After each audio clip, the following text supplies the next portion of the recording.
We've all probably seen this video where a so-called angel saves a man from being hit by a truck by teleporting him to safety. It's pretty damn good, but is a well-known hoax. But it makes you think, could something like this actually happen?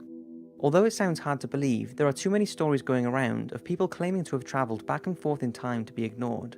And since many professors and scientists have said that it's theoretically possible to time travel, then it cannot be ruled out as something that just happens in the movies. So here are 5 truly interesting cases that, although do not prove 100% that time travel has happened, they will definitely get you thinking. The Montauk Project. The Montauk Project is the name given to a series of secretive United States experiments that were conducted at Camp Hero in Montauk, Long Island. Now, it's thought there were many mysterious experiments conducted at the Air Force Base, such as psychological warfare, mind control, and extraterrestrial contact. But the one I want to talk about is the claims of time travel experiments and the consequences it had on the people involved.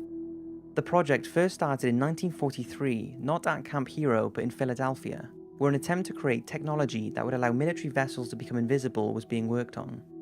The experiment was conducted on the Navy destroyer USS Aldridge, and it's claimed that the ship was bombarded with so much electromagnetic energy that it disappeared and then re-emerged for a few seconds off the coast of Virginia, before reappearing miles away in Philadelphia.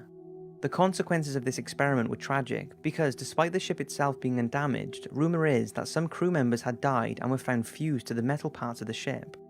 The few members who did survive the supposed teleportation were all mentally damaged, but the scientists and military officials were still keen to continue with these type of experiments, believing the potential was enormous. Congress apparently were unwilling to fund any further research, so it was decided that a secret installation would be created so the experiments could continue. The site that was chosen was an abandoned Air Force station codenamed Camp Hero, situated in Montauk, Long Island. The installation was completed in the early 1960s, and by the 1970s, an array of bizarre experiments were being conducted in the underground facility. It's claimed that young men were being kidnapped and made to sit in specially developed chairs that were bombarded with energy waves, apparently enabling scientists to control their subjects' minds, allowing them to manipulate reality and focus their thoughts so intensely on subjects that they would physically materialize in front of them. The more experiments that were carried out, the more enthusiastic the scientists became. Wormholes were apparently being created so time travel could be tested, and by the 1980s it was all getting out of control and the project was finally dismantled and all of the outcomes were kept classified. It's said that employees and participants were brainwashed before they left so they would not recall what went on, and to this day there are conspiracy theorists who believe experiments are still being carried out deep underground at the base. Nowadays the service area is a state park, however it's believed the US military still own the ground beneath it. So I wonder if anything is still going on down there, or if anything went on there in the first place. Some say it's all a hoax that's been exaggerated over the years, and others say the tests did happen and time travel and teleportation techniques took place. What do you think? Sir Victor Goddard. For some, the name Sir Victor Goddard may sound familiar. He was the man who published one of the most famous paranormal photographs around, the Freddie Jackson Ghost, which is of his squadron in World War I. But he is also known for his amazing so-called time-slip experience. Goddard was a senior commander in the British Royal Air Force and had a distinguished military career in the First and Second World War. He was even knighted in 1940, so when he wrote an article in his local paper in 1951 claiming he had travelled through time, it came as a bit of a shock to those who knew him. Goddard reported that in 1935, when he was flying from Edinburgh back to his airbase in Andover, he made the decision to fly over an abandoned airfield in Drem, located just outside of Edinburgh. When flying over, he reported that the base was battered and in a state of despair, with abandoned hangars, overgrown runways, and even cows grazing there. Not long after, he claims he flew into a storm and describes how fierce winds and strange browny-yellow clouds caused his plane to spiral. He managed to gain control and avoid disaster, but the storm had caused his plane to spin around and he found himself heading back towards Edinburgh. As he approached the abandoned airbase again, he realised it looked completely different. The hangars were intact, the runways were clear, and 4 brand new planes were parked on the site. Goddard instantly recognised 3 of the planes as biplanes, but the 4th was a monoplane, a plane that in 1935 the RAF did not own. Also, all the planes were painted yellow and the ground staff were in blue, which were colours that were not standard in the Royal Air Force at this time. As Goddard changed course back to Andover, he claims he encountered the strange storm again, but this time he was prepared and managed to stay on track and complete his journey. Immediately after the incident, Victor spoke freely about his experience with friends and family, but he faced skepticism, and for fear of being ridiculed and looked down upon, despite his knighthood, he was reluctant to talk about the incident again until the newspaper articles released in 1951. It was a further 4 years before Goddard would see the airbase now renovated, with the new RAF colour scheme of yellow plains and blue overalls on ground staff, just like he had seen. So had this well-respected military man actually travelled through time from 1935 to 1939 and then back again through this storm? Or is there another explanation, like him being disorientated or making the whole thing up? One thing's for sure, Goddard strongly believed until his death in 1987 that he was one of the privileged ones who got a glimpse into the future. This next one is a little hard to believe, but is well documented and certainly isn't the first time something like this has happened. It's a time slip story, which is an incident in which a person appears to travel back in time to experience a past event. Well, on January 2nd, 1950, 55-year-old Miss E. Smith apparently did just that. She was attending a party in the Scottish town of Brechin, and after consuming a few cocktails, she left the party and drove towards her home in the village of Letham.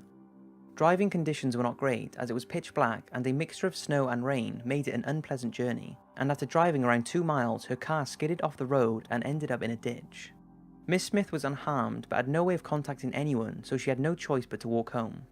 About 8 miles in, and now 2 AM at night, she could see her village in the distance, but could also see torches in the field to the right of her. As she walked closer, she said they looked like Pictish warriors with reddish flames emitting from their torches. By now, her dog who was with her was growling and reluctant to go any further.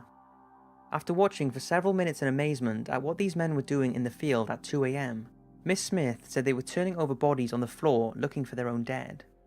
What she is believed to have witnessed is the aftermath of the Battle of Nectan's Mere that took place in 685 AD. Warriors defeated the invading Northumbrian army in that location and would have walked around afterwards looking for their dead. So was Miss Smith just confused from her car accident and after walking 8 miles, or did she really experience some kind of time slip that allowed her to witness the aftermath of the Battle of Nectan's Mere? The Torrid Man. The story of the Torrid Man is fairly well known, but is fascinating nonetheless. It started in 1954 in Tokyo's Haneda Airport, when passengers disembarked from a plane that had just flown in from Europe, and a well-dressed man handed over his passport to be checked. The passport did not appear to be in the usual format, and after further examination by the passport officer, it appeared that the man was from a country that did not exist, a place called Taured.